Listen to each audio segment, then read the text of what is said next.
Madame le maire, chers collègues, grand jour aujourd'hui, réunion européenne des ministres en charge du transport aérien.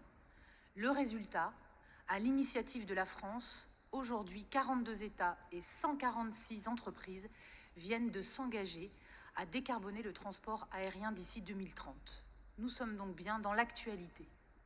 Grand jour aussi parce que le groupe Faire Respirer l'île votera contre cette délibération ce soir, qui est un tissu d'approximation et de contre-vérité. Laissez-moi m'expliquer.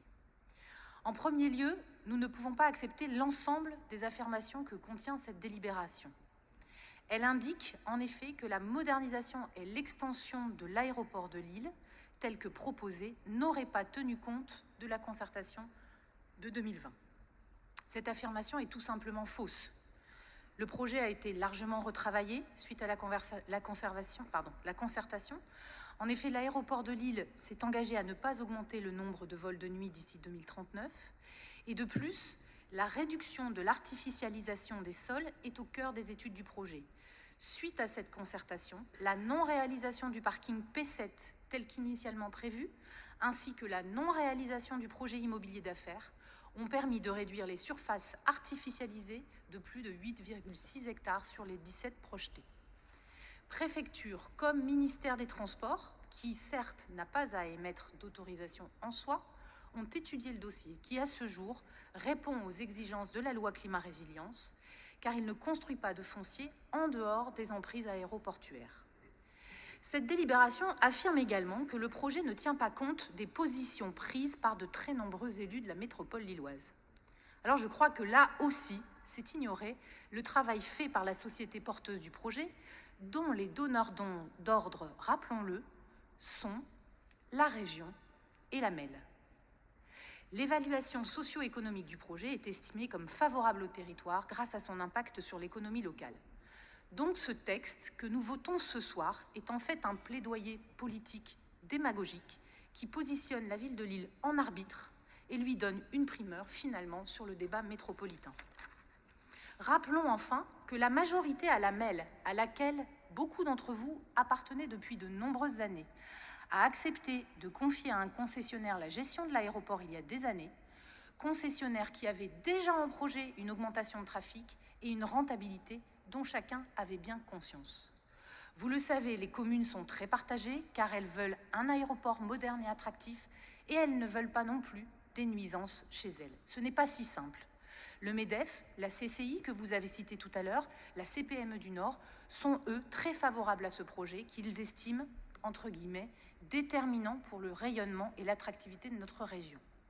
Vous proposez donc ce soir au conseil municipal de la ville de Lille d'émettre un avis défavorable au projet dans son ensemble et de le rejeter en bloc. Ce n'est pas notre choix. Nous sommes pour la modernisation, absolument nécessaire à l'attractivité, absolument nécessaire à la mise aux normes en matière de sécurité et de sûreté, à la modernisation d'un aéroport qui a plus de 25 ans, qui a été construit initialement pour 800 000 passagers, et aussi pour améliorer une qualité de service pour les passagers, un accueil optimal qui donne une image à la hauteur de notre belle région des Hauts-de-France. Nous sommes donc favorables au redesign de l'aéroport, avec suppression de la rampe d'accès et du parking extérieur. Nous sommes favorables à la séparation des arrivées et des départs, ainsi qu'à un accès modernisé aux avions. En revanche, concernant la partie extension, nous voulons que le projet soit en effet attentif à un certain nombre d'alertes et qu'il puisse être modifié en tenant compte des ambitions écologiques, mais pas y renoncer totalement. Vous avez raison sur un point évoqué dans cette délibération.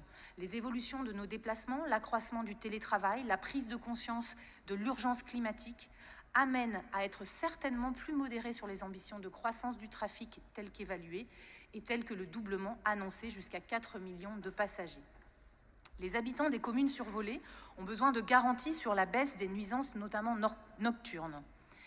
SAS Aéroport met en avant un engagement de limitation des vols de nuit et une politique tarifaire incitative à une programmation en dehors du cœur de la nuit.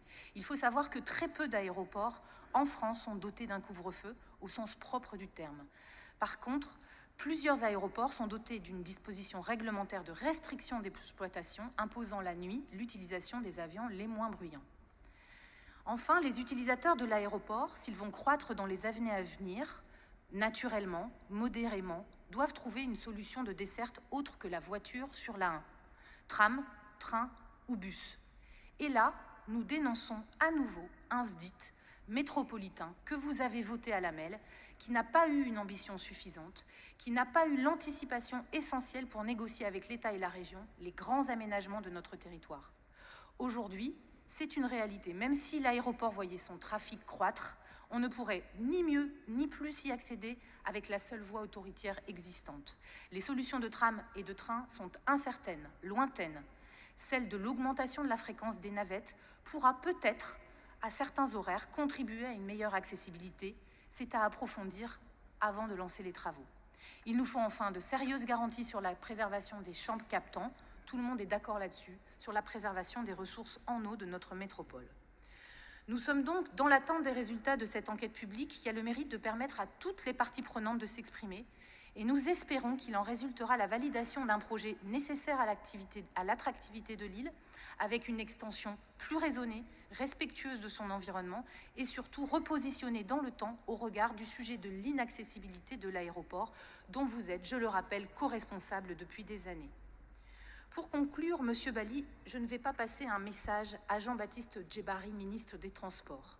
Mais c'est lui qui vous en passe un ce soir dans la tribune qu'il vient de publier dans un média national. Contre une écologie de privation, nous incarnons une écologie de l'innovation. Contre un esprit de défaite, nous incarnons un esprit de conquête.